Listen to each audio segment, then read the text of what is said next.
다 같이 함께 은혜 나눌 하나님의 말씀은 로마서 1장 11절부터 15절의 말씀이 되겠습니다.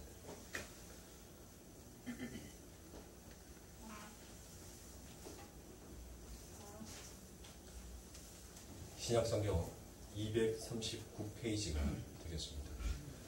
다 찾으신 줄 알고 로마서 1장 11절부터 15절의 말씀 함께 봉독하여 올리도록 하겠습니다. 내가 너희 보기를 간절히 원하는 것은 어떤 신령한 은사를 너희에게 나누어 주어 너희를 견고하게 하려 함이니 이는 곧 내가 너희 가운데서 너희와 나의 믿음으로 말미암아 피차 아니함을 얻으려 함이라. 형제들아, 내가 여러 번 너희에게 가고자 한 것을 너희가 모르기를 원하지 아니하노니 이는 너희 중에서도 다른 이방인 중에서와 같이 열매를 맺게 하려 함이로되 지금까지 길이 막혔도다. 헬라인이냐 야만이냐 지혜 있는 자나 어리석은 자에게 다 내가 빚진 자라.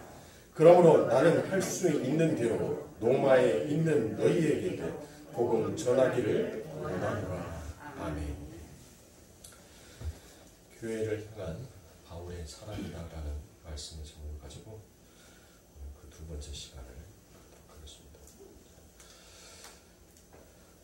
우리가 지난 시간에 함께 은혜 나눴던 말씀들 속에서 여러분들 혹시 머릿속에서 떠오르시는 분들이 있으십니까? 네. 잠시 저기 삼천포 갔다 오신 분들은 기억이 안 나실 거예요. 그래서 그 삼천포에 계신 분들을 제가 다시 불러다가 우리 거룩교회 자리에 지금 앉혀놓겠습니다. 제가 지난 시간에 했던 말씀이 어떤 말씀이었는지 여러분들께 다시 한번 제가 되새김질 하면서 여러분들에게 이야기를 하겠습니다. 자, 사도 바울이 이렇게 로마에 가고 싶어 했던 이유가 바로 무엇이다라고 얘기를 했죠? 신령한 은사다라고 얘기를 했습니다. 그러면서 사도가 하나님 앞에 얼마나 이 사도가 이 로마에 가고 싶었는지, 그 교회에 가고 싶었는지 그의 간절한 표현을 11절과 그리고 13절에 표현을 했었죠. 그런데 하나님께서 무엇했습니까? 그렇게 간곡한 간절한 그 마음에도 불구하고 하나님께서는 그 사도 바울에 대한 기도를 들어주시지 아니하시더라라는 것입니다. 사도가 이 로마 교회에 대한 것들만 기도했었을 때 하나님께서 이 부분만 안 들어주신 것이 아니었죠. 그가 아시아에 있었을 때 다른 교회에 가고 싶어 했어도 하나님께서는 그 길을 막으셨습니다. 누가 막으셨어요? 예수가 막았다라고 얘기를 합니다. 그리고 또한 이 사도에게는 그에게 가장 치유받고 싶었던 질병이 있었어요. 그래서 자기가 정말 깨끗하게 하나님 앞에서 자기 몸이 낫기를 원하였었으나 그 역시도 하나님께서는 거부했습니다. 그리고 내 은혜가 내게 족한 줄 내가 알았다라고 얘기를 합니다. 자, 이처럼 여러분들 기도라는 것은 우리가 기도를 해서 우리의 뜻이 전부 다 이루어지는 것이 아니라 기도라는 것은 하나님의 계획과 하나님의 뜻이 이루어지는 것이 그게 바로 기도라는 것입니다. 그런데 대부분의 사람들이 우리가 기도하면 뭐든지 하나님께서는 전부 다 이루어 주실 것이다 라고 얘기를 합니다. 그리고 그 말씀에 대한 능력을 빌립보서 4장 13절에 내게 능력 주시는 자 안에서 내가 모든 일을 할 수 있느니라 라는 그와 같은 말씀으로 가져다가 마치 내가 할 수 있다라는 자기의 인본주의를 드러내기 시작하죠. 자기의 자아를 드러내기 시작합니다. 우리는 할 수 없음을 하나님께서 공유시킨 거예요. 오늘 이 로마서에서도 사도 바울에게 하나님께서 무엇을 가르치고 계신 겁니까? 네가 기도했다고 해서 네가 어떤 계획을 세웠다고 해서 그것이 너의 뜻대로 이루어지는 것이 아니라 오직 그 계획과 그 뜻은 바로 나로부터 시작되었고 나로부터 이루어지게 된다는 것을 하나님께서는 사도에게 가르치고 싶었던 것입니다. 그것이 바로 사도의 뿐만이 아니라 우리들에게 가르쳐주고 싶어하는 하나님의 뜻이기도 합니다. 그래서 하나님께서는 우리들에게 기도를 시키죠. 그런데 그 기도를 시키는데 그 성도들에게 하나님의 백성들에게 기도를 시키는 그 1차적인 목적이 무엇이에요? 우리가 소원하는, 우리가 꿈꾸는, 우리가 입으로 토해내는 그 모든 기도가 성공적으로 나의 뜻대로 내가 원하는 길로 이루어지는 것이 1차적인 목적이 아니라 오직 그 기도 속에서 그 기도를 이루어 주시는 분이 누구이신지를, 그리고 하나님 앞에 우리가 왜 항복할 수밖에 없는지를 우리는 먼저 그의 목적이 1차적으로 돼야 돼요. 그러니까 성도가 기도를 하는 것은 내가 이 땅에서 잘 먹고 잘 살기 위해서가 목표가 아니라 내가 온전히 하나님의 백성으로 성장해 나아가면서 바로 쓰기 위한 기도여야 한다라는 것입니다. 그게 인본주의와 신본주의의 차이예요. 그게 신과 인간의 차이라는 것입니다. 그래서 인간은 여전히 누구를 못 버려요? 자기 자신을 버릴 수가 없어요. 자기가 쳐놓은 그 울타리 안에서 기도 역시도 뭐 한다는 거예요? 내가 쳐놓은 내 울타리를 지키기 위한 항변으로 토해져 나오더라는 것입니다. 그런데 그 속에서 하나님께서는 하나님의 뜻을 이루어가면서 일을 하시더라라는 것입니다. 그래서 성도는 이처럼 기도를 통하여서 발견되는 나의 모습을 항상 하나님 앞에 고백하면서 그 고백 속에서 왜 내가 하나님의 은혜에 그 하나님의 긍휼이 나를 붙들어 주셔야 되고 내가 하나님의 그 긍휼, 하나님의 그 은혜 속에서 내가 덮음 받음을 살아야 하는지를 알아야 한다는 것이에요. 그래서 사도는 지금 이 교회를 향하여서 그 신령한 은사를 가져가고 싶어 했던 것입니다. 그 신령한 은사를 나누어 주고 싶어 했던 것이에요. 그러면 여러분들 그 신령한 은사가 뭐냐고요? 어떤 게 신령한 은사예요? 귀신을 쫓아내는 것이 그게 신령한 은사입니까? 은이빨을 금이빨로 바꿔주는 것이 그게 신령한 은사냐고요? 눈먼 자를 눈뜨게 해주는 것이 그게 신령한 은사입니까? 망한 사업이 기도 한 번으로 해서 번창해지는 것이 그게 신령한 은사예요? 아니란 거예요. 사도는 정확하게 성경의 말씀에서 신령한 은사가 무엇인지를 로마서 1장 15절에서 그는 이야기하고 있습니다. 뭐라고 얘기를 합니까? 그 신령한 은사는 바로 내가 복음을 전하기를 원한다라는 것입니다. 그래서 사도는 하나님의 올바른 교리와 올바른 지식, 올바른 판단 속에서 놓여져 있는 그 교회에 가서는 내가 더 이상 가르치기를 원치 아니한다. 나는 그곳에 가지 않으려고 나는 힘쓴다라고 얘기를 했어요. 그리고 하나님의 말씀의 교리에 대해서 올바로 서 있지 못하는 교회를 사도는 자기의 전심, 이렇게 간절함, 이 절절함을 통하여서 그 교회에 가고 싶어 했습니다. 왜 가고 싶어 해요? 바로 그 교회가 하나님의 백성들이 뭐 하기 위해서요? 경고케 됨을 원해서 사도는 이처럼 로마 교회를 향하여서 그가 간절한 마음을 원했던 것입니다. 그래서 여러분들 안에 이렇게 올바른 복음이 있다면 여러분들은 하나님이 일하시는 그 하나님의 말씀을 신뢰하게 되고 하나님의 말씀을 신뢰하게 되니까 자연스럽게 하나님을 사랑하는 자가 되더라는 것입니다. 그래서 올바른 복음, 그 올바른 복음은 여러분들의 영적 상태가 흐트러지지 아니하는 상태를 바로 올바른 복음이다라고 얘기를 하고 그와 같은 올바른 복음 속에서 여러분들이 믿음에 대한 구원에 대한 경고함이 세워지게 되더라라는 것입니다. 그래서 성도는 끊임없이 뭐 해야 된다고 했습니까? 성도는 끊임없이 말씀을 묵상해야 되는 거예요. 경건의 훈련을 해야 되는 것입니다. 아이가 여러분들 아장아장 걷기 위해서는 1000번 이상의 엉덩방아를 찧어야지만이 아이가 걸을 수 있대요. 그런데 그 엉덩방아를 찧는 아이가 만약에 엉덩이가 찍는 그 넘어짐에 대한 두려움이 있다면 그 아이는 평생 걸을 수가 없습니다. 여러분들이 이 신앙생활을 하면서 실패할 수도 있어요. 하나님이 원하시는 그 모습과 정반대의 인생을 살아갈 수도 있어요. 그런데 내가 거기에서 그래 나는 안 돼. 나는 도저히 하나님의 말씀 앞에서 나는 항상 성공하기보다는 실패를 먼저 맛본 자야. 나는 안 돼. 라고 여러분들이 거기에서 중도에 포기해버린다면 여러분들에게 주어져 있는 그 예수는 그림의 떡이 되는 것입니다. 그래서 천국은 예수님께서 뭐한다 자만이 들어올 수 있다고요? 침노하는 자만이 그 천국이 내 것이 될 수 있다라고 얘기를 한 것입니다. 사랑하는 성도님들의 삶 가운데서도 이처럼 내가 하나님의 말씀, 나에게 주어져 있는 이 구원에 대한 견고함을 갖기 위해서는 여러분들 역시도 연습을 해야 된다는 거예요. 어떤 연습? 경건에 대한 연습. 그 경건에 대한 연습은 내 삶 가운데 왜 내가 죄인이며 내가 왜 하나님의 은혜만이 나를 붙들어야지 내가 이 세상을 살아갈 수 있는 자인지를 그걸 절실하게 아는 거. 그래서 요한복음 6장 33절인가요? 맞죠? 하나님의 일은 우리가 예수를 믿는 것이다 라는 것입니다. 그래서 이 땅에서 신령한 복음, 올바른 복음, 그 견고함에 이르는 자는 곧 누구를 의지하면서 살아가는 자예요? 예수를 의지하면서 살아가는 자들아라는 것입니다.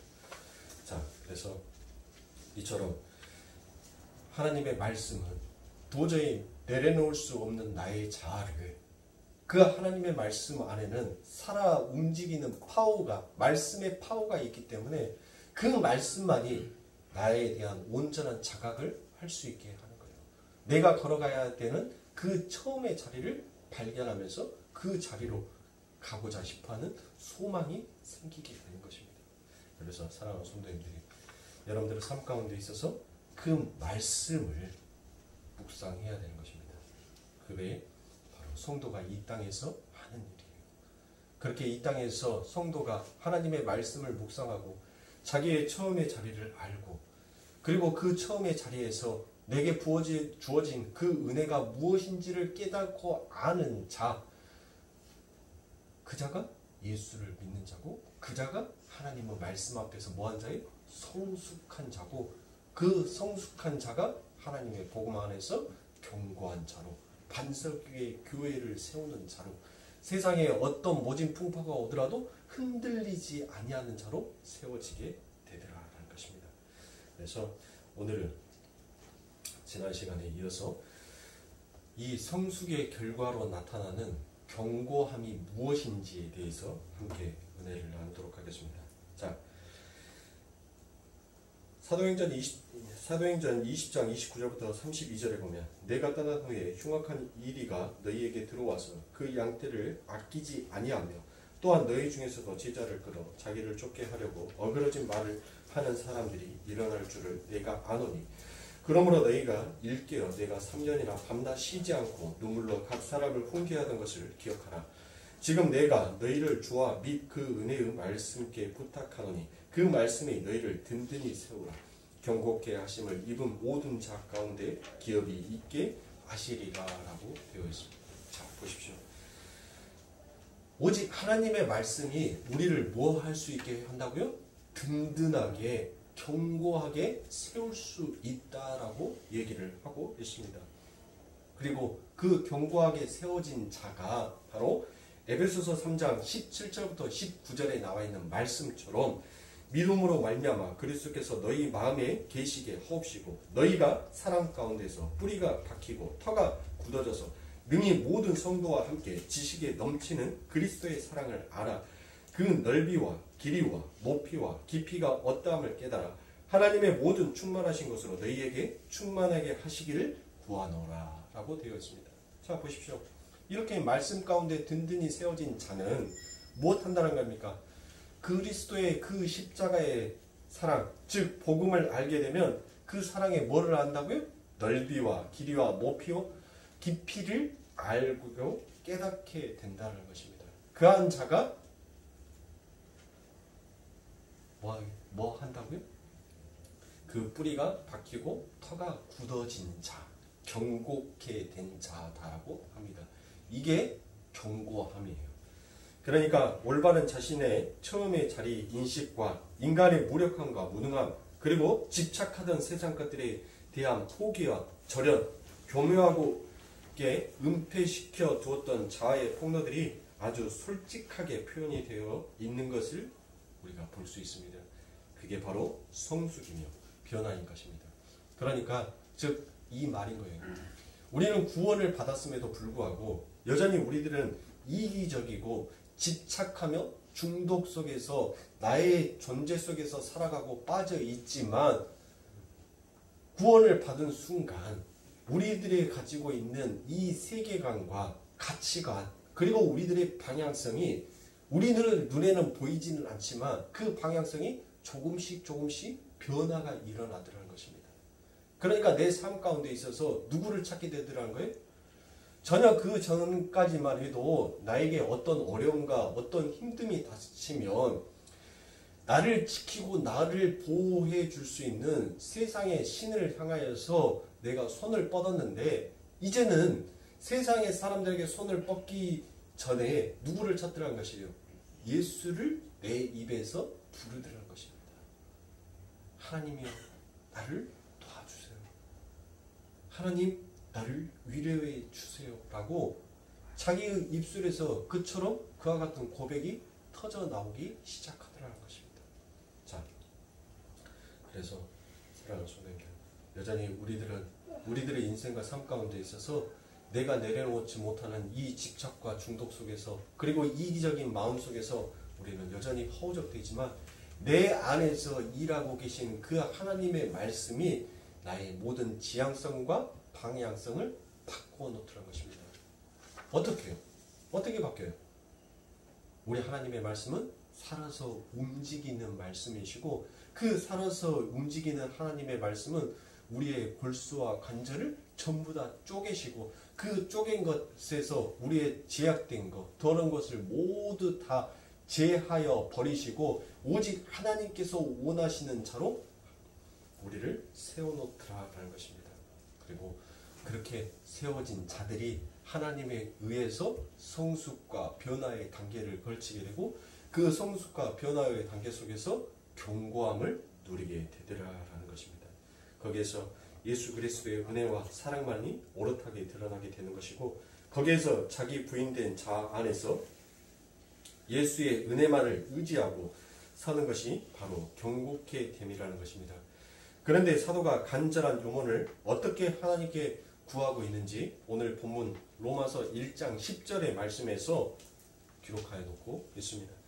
어떠하든지 이제 하나님의 뜻 안에서 너희에게로 나아갈 좋은 길 얻기를 구하노라라고 얘기합니다. 자, 사도가 뭐라고 얘기를 하죠? 앞에 하나의 전제를 달죠. 하나님의 뜻 안에서라고 얘기를 합니다. 자, 사도는 자신의 뜻과 영혼을 항상 하나님의 뜻 안에서 있는지 그는 날마다 검증하고 점검을 하면서 살았던 거예요. 그 무엇을 점검하고 무엇을 검증했다는 것입니까? 내가 지금 내 자아와 내 지식과 내가 원하는 이 영혼으로 내가 내 소원이 내 자랑이 이루어지기 위하여서 하나님의 일을 하고 있는지 아니면 진짜 하나님께서 계획하시고 하나님께서 일하셔서 이 길을 열어 놓으셨는지를 사도는 날마다 뭐 했다는 거예요? 점검했다는 거예요. 그래서 그가 뭐 한 겁니까? 정말 하나님이 원하시는 하나님의 뜻과 계획이다라면 자기에게 뭔 길이 밝힌다고요? 좋은 길, 이 좋은 길이라고 얘기되어 있는 이 말씀을 여러분들 직역하면 길이 분명히 밝아진다라는 그와 같은 뜻이 있습니다. 이 좋은 길이라는 것은 길이 분명히 밝아진다. 그러니까 사랑하는 성도님들 바로 그거예요. 내가 지금 하나님의 일을 하고 있는데 하나님께서 분명히 이게 하나님의 뜻과 하나님의 계획이 있다면 그 길을 걸어가는 속에서 자꾸 그 길이 밝아지는 것을 볼 수 있더라라는 것입니다.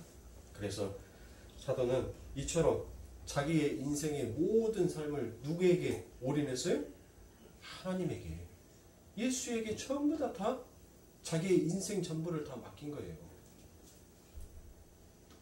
이게 바로 하나님의 말씀 앞에서 견고함을 살게 되는 자의 삶입니다. 그런데 여러분들 여기에서 우리가 관과하고 넘어가서는 아니 될 것. 또 하나 중요한 사안이 있습니다. 그게 뭐예요, 여러분들? 이 사도가 하나님께서 원하시는 그 길이 자기의 인생과 삶 가운데 있어서 점점 밝아지기까지 사도는 뭐 했어요? 오래 참았습니다. 하나님은 말씀 앞에서 오랜 인내를 했어요. 그 견고함 속에서 그는 많은 것들을 기다렸던 것입니다. 그 기다림 속에서 사도가 결국은 로마에 들어갑니까? 안 들어갑니까? 들어가지 않습니까? 그런데 그가 원했던, 그가 바랬던 그와 같은 모습은 아니었어요. 로마에 가서 그가 강단에 서서 로마 교회, 로마 시민들을 향하여서 멋지게 연설을 하고 멋지게 설교를 했던 것이 아니라 그가 어떤 자의 모습으로 갔어요? 죄인의 모습. 그리스도의 향기가 되어서 자기를 향기라고 표현했잖아요. 자기가 로마에 지금 가는데 죄인의 죄수의 모습으로 쇠사슬에 꽁꽁 묶여서 지금 포박이 당한 상태에서 그 로마에 가요. 로마에 가는데 그가 그 행렬을 마치 뭐라고 표현을 합니까? 그리스도의 향기라는 거예요. 우리 하나님께서 이 전쟁에서 승리하셔서 내가 원하는, 내가 그토록 가고 싶어 했던 이 로마를 하나님께서 나를 데리고 지금 이끌고 가고 있다는 거예요. 왜? 이 향기라는 것은 제가 뭐를 말씀드렸어요? 옛날 고대 시대에 있다는 전쟁을 통하여서 어떤 A라는 나라가 B라는 나라를 점령했어요. 그리고 난 다음에 거기에 있는 병사들을 전부 다 포로로 포박하여서 데리고 갈 때 그 앞에서는 승리의 이 왕이, A라는 왕이 승리를 했다는 승리의 것을 깃발로 나타내는 것이 아니라 그 앞에서 향을 피웠어요. 그리고 그 향이 온 사방에 퍼짐으로 인하여서 어느 나라 왕이 저 전장에서 이겼구나. 그런데 그 향기가 전부 다 누구한테 날아가요? 그 죄수들에게 날아가더란 것이에요. 그게 그리스도의 향기예요. 그러니까 자기를 이 로마로 데리고 가는 분이 누구다는 거예요? 세상 사람들이 아니에요. 예수가 나를 포박시켜서 나를 띠띠워서 내가 가고 싶어하는 것이 내가 스스로 내 띠를 메고 내가 로마로 지금 행차하는 것이 아니라 나는 오직 성령의 말씀에 의해서 나는 묶여가지고 지금 내 앞에서 누가 데리고 가고 있다는 거예요? 예수가 데리고 가고 있다는 것처럼 얘기를 하는 것입니다. 그러니까 사랑하는 성도님들, 교회의 구원의 시제는 항상 뭘로 가는 거예요? 우리에게는 세 가지 시제가 있잖아요. 뭔 시제가 있어요? 과거와 현재와 미래의 이 시제가 있잖아요. 네? 그러면 하나님의 교회에 나타나는 그 현재의 시제는 뭐냐고요? 그게 바로 현재예요. 현재. 항상 지금 이루어지는 일이에요. 과거에 이루어졌던 일이 아니에요. 앞으로 일어날 일이 아니란 말이에요. 하나님의 성도들에게는 항상 지금 이루어지는 일이에요. 그 하나님의 뜻과 계획이 과거에 이미 이루어져서 더 이상 하나님의 뜻과 계획이 이루어져 버리지 아니하는 것이 아니라 하나님은 매 순간, 매 시간, 매 초마다 하나님의 뜻과 계획을 이루고 계세요. 언제? 지금 현재의 시제를 사용해서. 그래서 즉 하나님의 일은 누가 하신다는 겁니까? 하나님이 하시는 것입니다. 바울도 아니에요. 하나님은 사단을 이용해서라도 인간의 무력함과 인간의 불가능함을 가르치시고 반드시 믿음과 구원이 무엇인지를 가르치시는 분이 그게 하나님이신 것입니다. 그래서 데살로니가전서 2장 17절부터 18절에 보면 형제들아 우리가 잠시 너희를 떠난 것을 얼굴이요 마음은 아니니 너희 얼굴 보기를 열정으로 더욱 힘썼노라. 그러므로 나 바울은 한 번 두 번 너희에게 가고자 하였으나 사단이 우리를 막았도다. 자, 여러분들 그렇죠. 왜 하나님께서는 사도의 그 충종을 그렇게 마귀까지 동원하셔서 막으셨던 것이에요? 왜 막으셨습니까? 하나님의 일은 하나님이 한다는 것을 하나님께서 아무리 당신이 세운 종이라 한다 할지라도 하나님의 일은 하나님이 한다는 것을 그 사도에게, 그 종에게 가르치고 싶었던 것입니다. 그러면 이 사도 시대에만 하나님께서 이처럼 그들에게만 가르치시고 더 이상 우리들에게는 안 가르치십니까? 아닙니다. 제가 말씀드렸던 것처럼 구원은 현재의 시제로 흘러간다라고 제가 말씀을 드렸죠. 하나님은 지금도 하나님의 일은 하나님이 하신다는 것을 우리들의 인생과 삶 가운데 있어서 철저하게 가르치시기를 원하시는 것입니다. 그래서 사도는 그렇게 번번이 자신의 계획과 뜻이 무산되는 경험을 함으로 해서 자기가 뭐 대단한 자격이나 조건을 갖추어서 하나님 앞에 쓰임을 받는 것이 아니라 하나님께서 지팡이로 써주시는 것임을 깨달았다는 것입니다. 그러한 사도의 경험이 결국은 이러한 고백으로 터져나오게 되더라는 것입니다. 고린도전서 15장 9절부터 10절에 보면 나는 사도 중에 지극히 작은 자라 내가 하나님의 교회를 핍박하였으므로 사도라 칭함을 받기에 감당치 못할 자로다. 그러나 나의 나된 것은 하나님의 은혜로 된 것이니 내게 주신 그 은혜가 헛되지 아니하여 내가 모든 사도보다 더 많이 수고하였으나 내가 아니요 오직 나와 함께 하신 하나님의 은혜로다라고 이렇게 얘기합니다. 그러니까 자신에게서 나오는 모든 행위와 업적은 결국 자기에게서 이루어지는 것이 아니라 바로 그것이 은혜의 산물이더라라는 것입니다. 이게 바로 자기 부인인 것이에요. 내가 한 것이 하나도 없고 오직 내 안에 계신 그 하나님이 나의 모든 것들을 이끌어 가셨다라고 고백하는 것이 그게 자기 부인인 것이에요. 그래서 로마서 15장 17절부터 18절에 보면 그러므로 내가 그리스도 예수 안에서 하나님의 일에 대하여 자랑할 것이 이것이니와 그리스도께서 이방인들을 순종케 하기 위하여 나로 말미암아 말과 일이며 표적과 기사의 능력이며 성령의 능력으로 역사하신 것 외에는 내가 감히 말하지 아니하노라라고 얘기합니다. 자, 사도가 뭐라고 얘기합니까? 로마서 15장 17절부터 18절에서 어떻게 얘기를 하고 있어요? 내가 말하는 것과 내가 표적과 기사 모든 능력이 누구에게서 나왔다라는 것입니까? 성령의 능력 안에서 나왔다라고 이처럼 얘기를 하고 있는 것입니다. 그래서 사랑하는 성도님들, 사도가 로마 교회에 그토록 가고 싶어 했던 그 이유, 그리고 자기의 뜻이 이루어지지 아니하였어도 하나님 앞에 원망하지 아니할 수 있었던 것은 바로 하나님의 그 일하심, 하나님의 그 계획하심, 그것은 반드시 성취되고야 만다라는 그와 같은 믿음의 확신, 구원이 그들에게 있었다라는 것입니다. 그래서 두 번째로 사도가 그 로마 교회에 가고 싶어 했던 또 하나의 이유는 또 로마서 1장 12절 본문 말씀에 기록이 되어 있습니다. 이는 곧 내가 너희 가운데서 너희와 나의 믿음을 인하여 피참 아니함을 얻으려 함이라라고 되어 있죠. 자, 여기서 여러분들 아니함이다라고 되어 있는 것이 바로 헬라어로 심파라 칼레오입니다. 심파라 칼레오. 이 심파라 칼레오라는 것은 서로 위로하다라는 이와 같은 뜻이 있습니다. 그러니까 사랑하는 성도님들 뭐겠어요?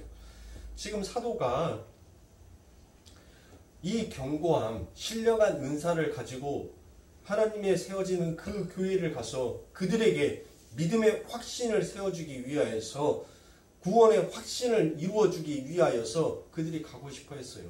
그렇죠. 사도가 가고 싶어 했어요. 그런데 그 가고 싶어하는 그 여정 속에서 지금 뭐 한다고요? 사도가 내가 위로받고 싶다는 거예요. 서로 위로하다라고 제가 말씀드렸죠. 심카라 팔레오, 심파라 칼레오 맞죠? 네. 이 심파라 칼레오라는 것이 서로 위로하다. 그러니까 지금 로마 교회에 대해서 뭐가 있었습니까? 로마 교회에 엄청난 핍박이 있었잖아요. 엄청난 로마 교회인들이 지금 하나님의 복음 앞에서 엄청난 고난과 엄청난 핍박을 받고 있었단 말이에요. 네? 그런데 지금 사도가 이 로마 교회에 가서 그 교회에 가서 하고 싶은 것이 지금 뭐예요? 아니함이란 말이에요. 아니함. 그 아니함이 무엇이냐면 지금 너희만 그와 같은 고난을 받고 있는 것이 아니다. 나도 이 복음에 의해서 너희들로부터 지금 뭐를 받고 싶다는 거예요? 위로를 받고 싶다는 거예요. 너희들만 지금 그 하나님의 복음에 의해서 고난과 핍박 속에 놓여 있는 것이 아니라 내가 지금 여기까지 왔던 것도 나 역시도 지금 너희들로 인하여서 나도 위로 좀 받고 싶다라는 그와 같은 말이 담겨 있는 것입니다. 그러니까 여러분들 보세요. 사도가 얼마나 외로웠으면 이 아니함, 쉼파라 칼레오라는 이 말을 써서 내가 너희도 위로하고 싶지만 나도 좀 너희들로부터 위로함을 받고 싶다라고 그의 마음속에 간절함이 있었습니다. 왜 사도가 그 머나먼 곳까지 가서 굳이 거기에서 그의 위로함, 그의 모습을 위로를 받고 싶어 했냐고요. 바로 사도는 그가 세워놨던 교회에서, 그가 개척했던 그 교회에서 뭐 했습니까? 매번 따돌림을 당했어요. 그가 하나님의 복음을 위해서 걸어갔던 그 여정마다 그는 가진 돌을 맞았었고 배가 난파되어서 수영차 나오기가 한두 번이 아니었고 그가 감옥에 옥살이 하면서 내가 부하게 내가 배불리 먹기도 했었고 내가 줄이기도 했었고 나의 인생 참 복음 앞에서 보니까 나도 고달픈 인생을 살아왔다. 그러니까 너희들 지금 내 모습 보고 너희들만 그렇게 핍박받는 것이 아니라 너희들만 그렇게 힘든 것이 아니라 지금 나도 하나님의 복음 안에서 이처럼 이와 같은 어려움들을 겪었다. 그러니까 너희들 내 모습 보고 뭐 하라는 거예요? 위로 받으라는 거예요. 나도 너희들의 모습 내가 지금 저 몰매 맞는 거, 저 돌팔매 당하는 거, 저 세상 가운데 있어서 왕따를 당하는 거, 따돌림을 당하는 거에 그게 무엇인지를 나도 아는데 그래 내가 너희들의 그 모습을 보면서 나도 하나님의 복음 안에서 위로함을 받고 싶다라는 그와 같은 말이 있었던 것입니다. 그래서 사도 바울은 이 동역자 그들에게 의해서 항상 수시로 버림을 받았습니다.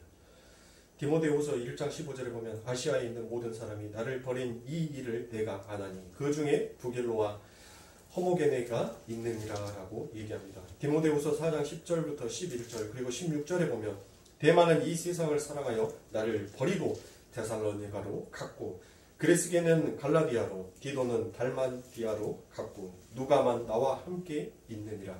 내가 올 때에 마가를 데리고 오라. 저가 나의 일에 유익하리라.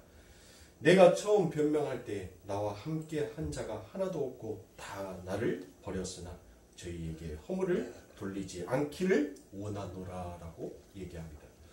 그러니까 사랑하는 성도님들, 이처럼 성도의 교제는 어디에서 이루어지는 거예요? 어디에서? 하나님의 교회 안에서 이루어지는 거예요.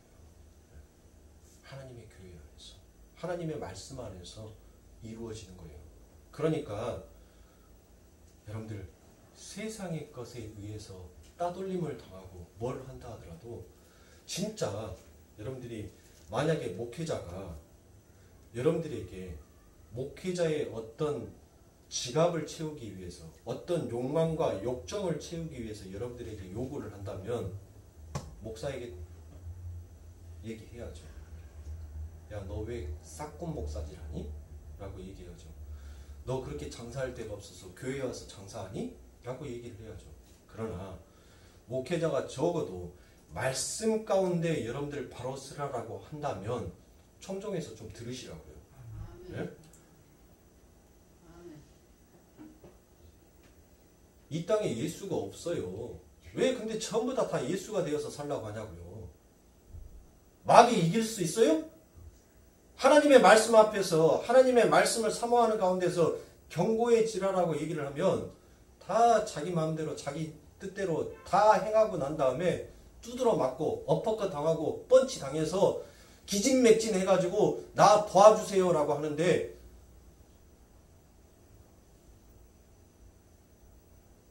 하나님의 말씀 앞에서 쓰세요. 우리의 인생은 제가 카톡에 어제 새벽 2시에 제가 카톡 메시지를 바꿔놨어요. 우리의 인생의 길은 여러분들 죽음을 향하여서 걸어가는 인생인 것입니다. 여러분들 인생이란 뭐예요? 뭐가 인생이냐고요? 잘 먹고 잘 사는 게 인생이에요? 잘 먹고 잘 살아도 어차피 그 인생은 죽음을 맞이하게 돼 있어요. 못 먹고 못 살아도 그 인생은 죽음을 맞이하게 돼 있어요. 그 죽음은 이 인생에 있어서 이 땅에 태어난 모든 자들은 인생의 그 시간의 흐름이 죽음을 향하여서 흐르게 되더라는 것입니다. 그런데 여러분들 세상의 것을 바라보면서 살아가는 자, 먹고 마시는 것에 의해서 연연해서 살아가는 자는 그 죽음이 두려운 죽음이 될 것이고 이 세상에서 내가 비록 가난하고 내가 비록 없다 할지라도 그의 마음속에서 참된 소망이 있다면 그는 영생의 인생을 맞이하게 될 것입니다. 결국 여러분들 인생이 무엇이냐라고 딱 결론을 내놓는다면 인생은 죽음을 가는 죽음의 그 길을 가는 여정이다라고 말하고 싶더라고요. 그래서 제가 아니 왜 우리 하나님은 불 켜져 있을 때는 불 켜졌을 때는 말씀에 대한 어떤 영감이라든지 뭐를 생각이 안 나요. 근데 왜 좀 잘만 하면 새벽 12시가 되어갖고 하나님 내일 새벽기도 가야 돼요. 내일 주일 예배예요. 저 자야 돼요. 왜 새벽에 말씀의 영감들이 떠오르는지 제가 핸드폰을 자랑하려고 하는 것이 아니라 제가 핸드폰을 어느 때부터 이제 비싼 놈을 썼어요. 항상 이제 노트를. 왜 노트를 쓰냐면 머릿속에서 영감이 생각이 나는데 그것을 불 켜놓고 다시 쓰려고 하면 생각이 안 나요. 그래놓고 난 다음에 핸드폰에다가 불 꺼진 상태에서 막 적어요. 끄직끄직 다 적어놓고 난 다음에 그것을 뽑아가지고 또 설교의 말씀을 접목을 시켜요. 여러분들 이 세상은 여러분들 얼마나 왜곡되고 얼마나 절연되어 있는 세상인지 여러분들 아십니까? 자, 펜실베니아 대학 제임스 서퍼리라는 교수의 In the Company of Animal이라는 그와 같은 책이 있습니다. In the Company and the Animal of Animal. 예. 그 책에서 보면은 인간의 자아식 조작의 수단이 바로 구체적으로 설명이 되어 있는데 인간의 자아의식을 조작하는 그 구조가 바로 절연과 은폐와 책임과 정가와 왜곡으로 쌓여 있더라는 것입니다. 그러니까 여러분들이 이렇게 말하면 뭔 말이요? 라고 모르시겠죠? 자, 바로 이겁니다. 인간과 돼지는 서로 뭐한 존재다? 다른 존재다라고 얘기를 합니다. 그래서 인간에게는 어떤 일이 생기면 바로 뭐부터 들어가냐면 절연부터 들어가요. 그 절연은 바로 너와 나는 다르다라는 그와 같은 절연 속으로 들어가게 됩니다. 그리고 난 다음에 그 속에서 여러분들 제가 이제 돼지를 놓고 얘기를 할게요. 자, 돼지를 놓고 보면 너와 나는 다르다는 거예요. 자, 이 너와 나는 다르다라는 것으로 인해서 뭐가 먼저 들어갔어요? 절연이 들어갔죠. 그리고 난 다음에 인간의 입장에서 돼지를 봤는데 돼지는 뭐예요? 여러분들 혹시 돼지 키우는 농장 가보셨습니까? 와, 그거 보면 돼지고기 못 먹어요. 얼마나 더러운지. 아니, 쥐가 방금 싸놓은 똥 찍 싸놓고 난 다음에 그 옆에 가갖고 그냥 엉덩이에 똥이 묻든 말든 저버덕하니 누워갖고 자요. 그게 돼지예요.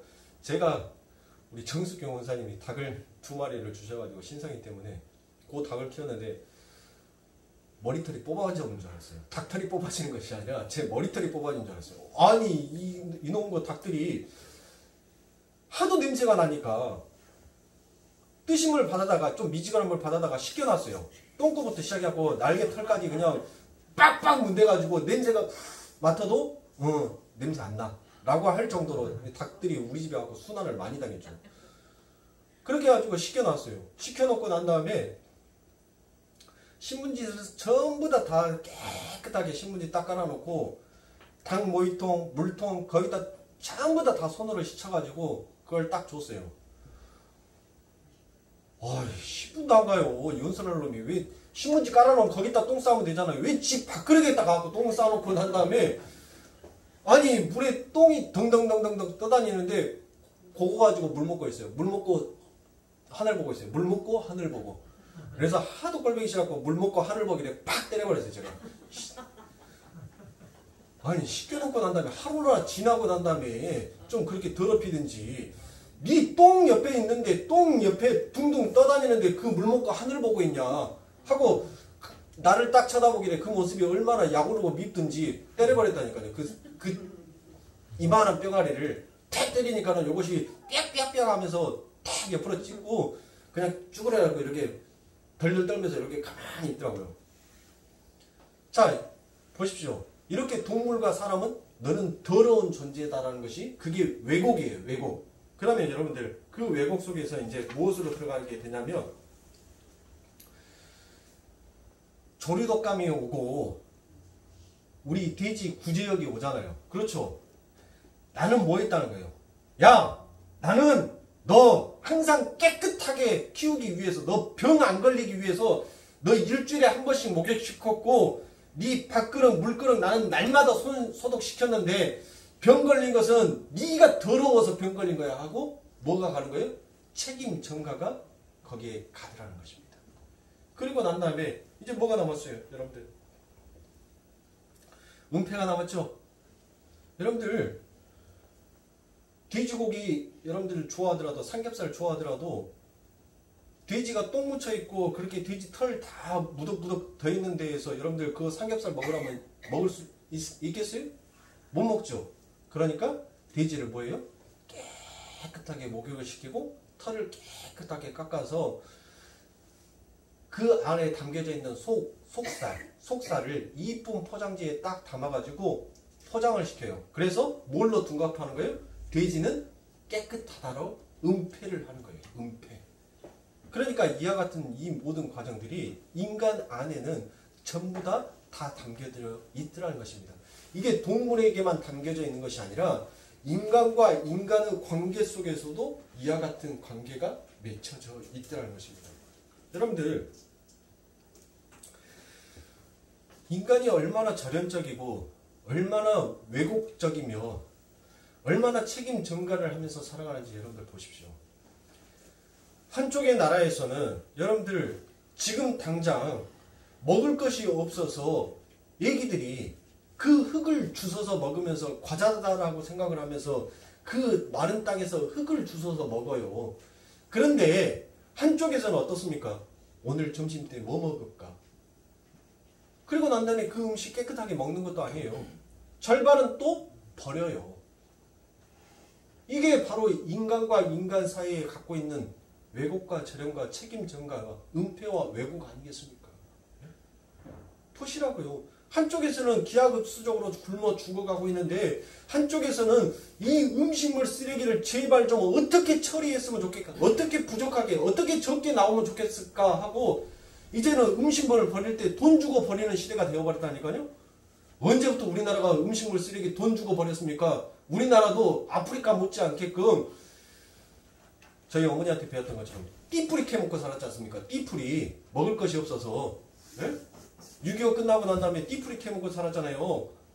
송진 껍질 벗겨가지고 학교에서 배를 굶고 다니는 얘기들이 하도 많이 있으니까 그 미국에서 나오는 그 분말가루 마다리 포대에다가 해가지고 컵에다가 이렇게 담아서 그거 먹고 그 물에다가 타갖고 주면은 그거 맛있다고 그거 먹고 전부 다 화장실 가서 줄줄줄줄줄줄 했던 그게 멀지 않았던 시대예요. 우리가 그런 시대를 살아왔었다니까요. 그런데 어느 날부터 음식물을 사갖고 와가지고 여러분들 참 인간이 얼마나 미련한지 아시죠? 힘들게 죽자 살자 일해가지고 음식 사갖고 와요. 냉장고에다 집어넣어. 그러면 전기세 나가. 음식 해먹고 난 다음에 뭐예요? 남은 쓰레기 또 돈 주고 또 갖다 버려. 그리고 또 해요. 자, 여러분들 요즘 동물보호법이다 뭐다 해가지고 사람들이 많이 떠들죠. 여러분들이 이 동물보호법이 어디에서 나온 줄 아십니까? 어디에서 이 동물보호법이 어디에서 나오는지 여러분들 혹시 알고 계십니까? 그러니까 동물보호단체든지 뭐든지 저는 그렇게 구호 외치고 다니는 사람들 별로 좋아하지 않습니다. 여러분들 동물을 정말 동물들을 아끼고 보호했던 곳이 있었어요. 그래서 함부로 강제로 닭들에게 모이를 주는 것도 죄예요. 바다에서 가재를 잡는데 그 가재를 잡을 때 일정 시간 안에 잡아야 돼요. 꽁치 한 마리를 꼬먹는데 그 꽁치가 고통을 당하면 안 되니까 꽁치가 살아있을 때 마취약을 투여를 해서 일정 마취제를 투여를 해서 그 꽁치를 꼬먹었던 그 나라가 있었어요. 그 나라가 어딘 줄 아십니까? 그게 나치예요. 나치주의가 이 동물보호법을 만들었던 시초라니까요. 여러분들 모르시면 목사님 무슨 말씀하세요? 책 보세요. 책은 거짓말을 하지 않으니까. 인류의 역사에 나와 있는 그 책을 보시면 이 세계사의 책 안에 담겨져 있어요. 이 나치가 이처럼 그 동물을 엄청나게 보호했음에도 불구하고 그들은 유대인들을 뭘로 생각했어요? 이 동물법을 어기는 너희들은 개, 돼지만 또 못한 자들이다라고 생각을 해서 그들을 처참하게 학살을 했다니까요. 절대로 그들은 마음속에서는 죄책감도 없었어요. 왜? 너희들은 개, 돼지만 또 못하는, 짐승과도 못하는 너희들은 존재니까라는 그와 같은 왜곡과 정가가 그들 안에 담겨져 있었어요. 그리고 역사 속에서 왜곡을 해서 아니야, 우리는 정말 동물을 얼마나 아끼고 얼마나 사랑하는 나라였는지 몰라라고 왜곡시킨 것이 그게 동물보호법이에요. 나중에서 나온 것이에요. 그게 나치예요. 그게. 그 나치가 결국은 이 동물을 보호하자라고 하면서 그와 같은 역사의 왜곡을 만들어 놓기 시작합니다. 이건 역사에서 검증된 책이 있어요. 사랑하는 성도님들 보세요. 이 인류에 어떤 것이 우리를 경고케 해줄 수 있냐고요. 미국 놈은 핵 갖고 있는데 북한이 핵 갖고 있으면 안 된대요. 왜요? 북한이 핵을 갖고 있는 것은 인류의 위협이래요. 그러면 미국 놈이 가지고 있는 그 핵은 위험함이 아닙니까?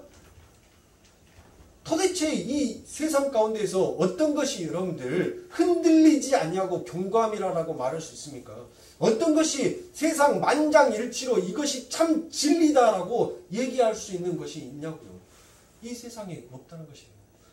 결국 이 세상에서 인간이 만들어놓은 인본주의 사상에서 그 경고함과 그 절연과 그 책임전과 모든 것은 자기 자아 확장 안에서 나오더라는 것이에요.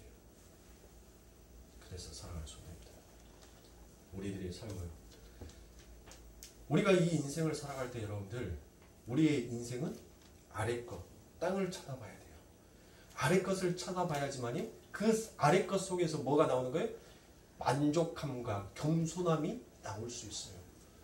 땅을 딛고 살아가는 우리의 모습이 자꾸 위의 것을 쫓아서 보면 내 삶 가운데 만족이 없어요. 날마다 불평해요. 왜 나는 의리의리한 집에서 살지 못해? 나는 왜 삼성 같은 의리의리한 저 아버지를 두지 못해서 나는 왜 처음부터 흙수저로 태어났어야 돼? 왜 나는 이 모든 것들을 누리지 못해? 그와 같은 불평과 불만으로 살아갈 수밖에 없습니다. 그러나 땅에 딛고 사는 우리들이 더욱더 땅 아래권, 나보다 더 못한 자의 삶을 우리가 내려다 봤었을 때 그 삶 가운데서 겸손함과 만족함이 나오더라는 것입니다. 자, 우리는 하나님의 백성이에요. 우리는 영적인 사람입니다. 이 땅을 살아가는 세상의 사람이기도 하지만 우리는 하나님의 말씀 앞에서 영적인 사람이에요. 영적인 사람이면 땅 아래 것을 쳐다보면 어디예요? 영적으로 땅 아래 것. 지옥 아닙니까? 여러분들 지옥 바라보면서 그렇게 살고 살아가세요? 지옥을 바라보고 난 꼭 죽어서 지옥 가고 싶습니다. 그래서 여러분들 신앙생활 열심히 하세요? 전부 다 어디 것을 쳐다봅니까? 위의 것 쳐다보지 않습니까? 위의 것은 누구 거예요? 하나님 거 쳐다보고 가잖아요. 그러니까 내 안에 뭐가 있는 거예요? 소망이 있는 거예요, 여러분들. 여러분들 이 땅에서 무엇이 우리를 경고케 해줄 수 있는지를, 무엇이 우리를 흔들리지 아니하게 뿌리밖에 우리의 터가 뿌리가 박혀져서 경고함에 이르게 하는지를 여러분들 인생의 죽음이라는 그 전제 안에서 여러분들 생각해 놓고 보시라고요. 뭐가 있어요, 뭐가? 이 세상에 경고함이 뭐가 있냐고요. 내가 이 세상에 없는데 뭐가 생긴들 뭐가 있든 지구가 두 개로 반으로 쪼개져버리든 말든 이미 나는 죽고 이 세상에 없는데 그게 나와 무슨 상관이에요? 무슨 일이냐고요, 그게. 그러면 우리들의 삶의 중심은 어디로 가야 되는 거예요? 죽음 이후의 삶을 우리는 준비해야 할 거 아닙니까?